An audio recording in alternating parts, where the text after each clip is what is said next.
സംസാരിച്ച് ഒരല്പം കഴിഞ്ഞപ്പോൾ അവിടുന്ന് എഴുതിയിട്ട് ഉളൂഹ് ചെയ്ത് 2 റക്അത്ത് ഉളൂഹിൻ്റെ സുന്നത്ത് വേറെയും 8 റക്അത്ത് ദുഹാ നിസ്കാരവും സിയമുല്ലാഹി നിസ്കരിച്ചു. അവിടെ നിസ്കരിച്ച് കഴിഞ്ഞിട്ട് പിന്നെയും ആ കട്ടന്മേൽ കിടക്കുകയായി. അപ്പം ഞാൻ പിന്നെയും സംസാരം തുടങ്ങി. പല കാര്യങ്ങളും സംസാരിച്ച കൂട്ടത്തിൽ ഞാൻ അദ്ദേഹത്തോട് പറഞ്ഞു, ഞങ്ങളെല്ലാം നിങ്ങളുടെ ആ വഴിയിലേക്ക് ഒന്ന് കൂട്ടിത്തരണം.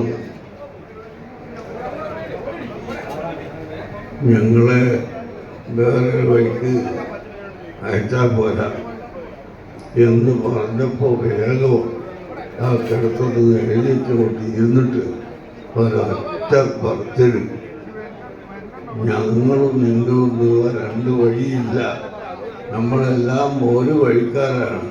പക്ഷേ നിങ്ങൾ പോകുന്നത് മൂസാ നബിയുടെ വഴിക്കാണ്, ഞങ്ങൾ പോകുന്നത് ഖദർ നബിയുടെ വഴിക്കാണ്. അതുകൊണ്ട് നിങ്ങൾ ഇവിടെ നിന്ന് പോയി പഠിക്കണം, പഠിപ്പിക്കണം, പള്ളിയെടുക്കണം, സ്ഥാപനം ഉണ്ടാക്കണം, എല്ലാ പ്രവർത്തനങ്ങളും ചെയ്യണം, സംഘടന ശക്തിപ്പെടുത്തുകയും വേണം. എല്ലാം കൂടി ഒറ്റ